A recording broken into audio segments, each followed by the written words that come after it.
So you like you some 40k, but your idea of winning doesn't finish at a pile of corpses. No siree, we need ourselves a big meal before we move onwards and upwards.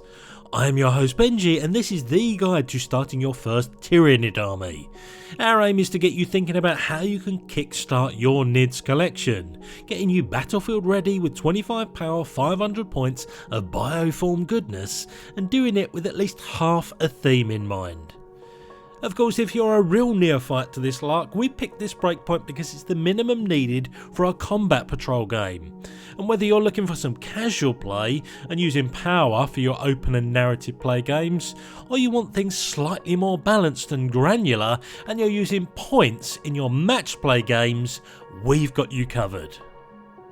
The two themes we're going to work with then are A, loosely based on the principles of bigger is better, where larger models and a more surgical playstyle are the order of the day, and then because, well, we really had to, B, lean more towards a swarm army, where more is more, and overwhelming your opponent by sheer numbers is the clever thing to do. So let's start with the quality over quantity list, which like most armies at this breakpoint fit nicely into a patrol detachment, and our warlord of choice is a neurothrope, the very definition of a support HQ, and a psyker to boot. Yes, that's right, this build spends more than one hot minute in the psychic phase. And not only is a Neuro a capable spell slinger in his own right, it's also capable of healing nearby Neurothropes and Zoanthropes, which may or may not become useful towards the end of this list. Not only that, he can select a friendly neighbourhood psyker within synaptic link range to roll 3d6 for their psychic tests and discard 1, bringing some sweet consistency to proceedings. Then you finish with a 3-up invuln, 6 wounds and lookout sir to give you plenty of peace of mind. Moving then to the troops choices, we have those that spread synapse across the battlefield, aka 1 or 2 units of 3 Tyranid warriors. The reason it's 1 or 2 is because the power and points ratio is so out of whack already in the NIDS Codex. So if you're playing with power it's 2 units, and with points just the 1. And you'll still manage to be 5 points over. So remember to bring your ice cream bribe money. Anyways, they're the glue that holds this type of list together. Much more than a rank and file unit and closer to elite status in terms of stat line and output. Bringing a volume fire 18-inch assault weapon is often enough to soften up the enemy. But then get them in melee and its 2 damage strength 7 bone sword is enough to tear up any marine equivalent, especially with the Lash Whip enabling hit roll rerolls of 1. Even the 3 wounds and 4-up save for Tyranids at least comparably is not too shabby. There is just no significant downside here.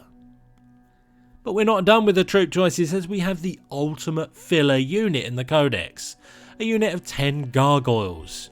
If you're not going swarm, these are a perfectly helpful filler unit, in large part because they're swift of movement and they have objective secured being a troop choice. Yes, they don't offer a great deal offensively with only 1 attack apiece and an acceptable strength 5 assault range weapon to at least pretend to be able to kill things, but they're fairly flimsy as well on paper with 6 up armour and only 1 wound apiece. But you bring these to cap objectives and there's more than one stratagem you can use that can make these harder to kill and or bring back dearly departed models back into the fray. As I said, a great filler unit. Leaving us to tie a synergistic little bow around our build is the other recently points hiked elite unit of 3 Zoanthropes, making them less impactful per points than they were upon codex release, but still full of psychic goodness.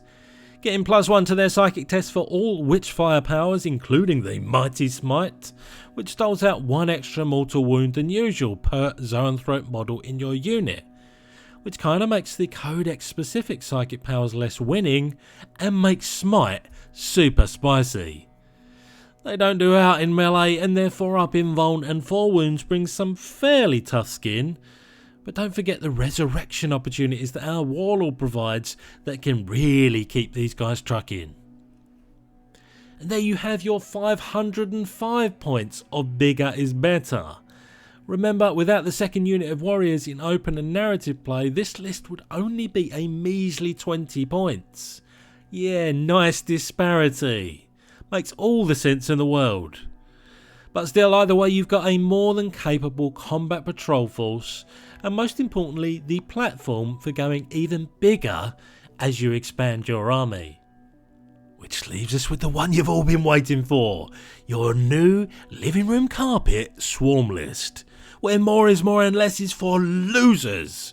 We start as we always do, comfortably ensconced in a patrol detachment, and with our warlord of choice being a Tervagon, taking up almost half the points in the build, and more than ironically taking up more table space than any model in the bigger is better list we just talked about.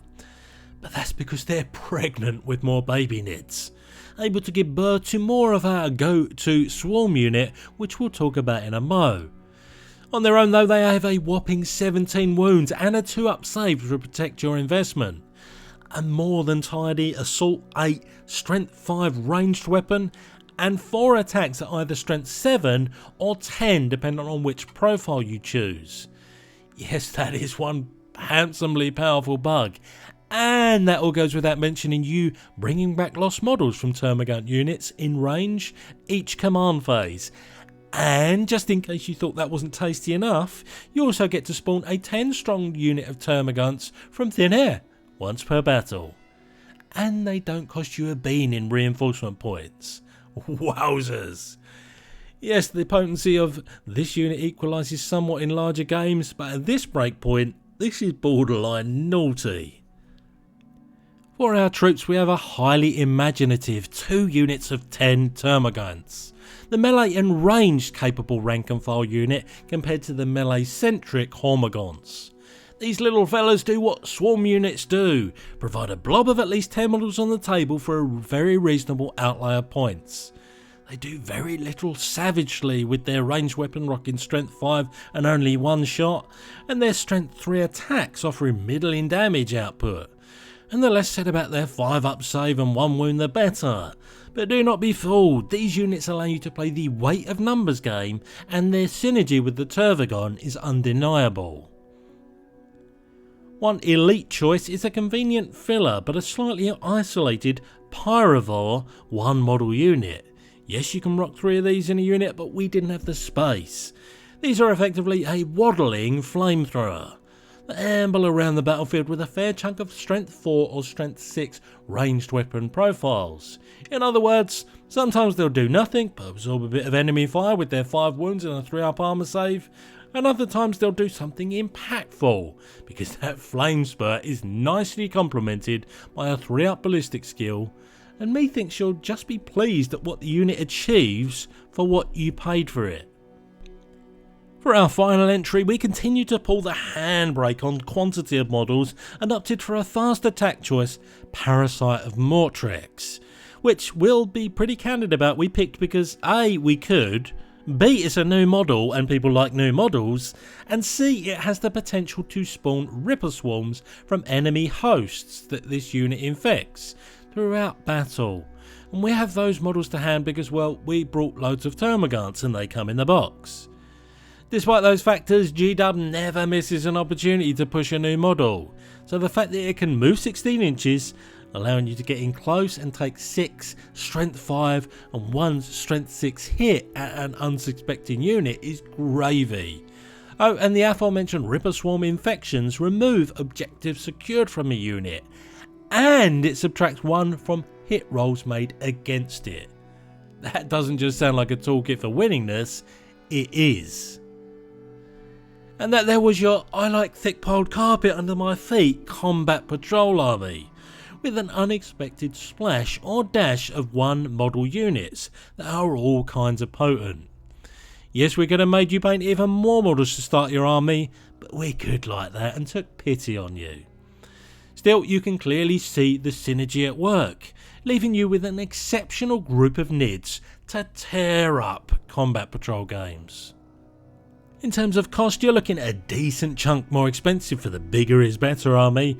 The second set of numbers in the first list is for when you're buying a second box of Tyranid warriors, But you've also got a couple of tropes left over in the 2 boxes you have to buy. So that's another Neurothrope for 100 plus points, or 2 more Zoanthropes for almost 150 points. Or they can also be bought as Venomthropes, so you know, flexibility. It's also worth noting that you'll have a total of 4 Termagants left over, as they come in boxes of 12.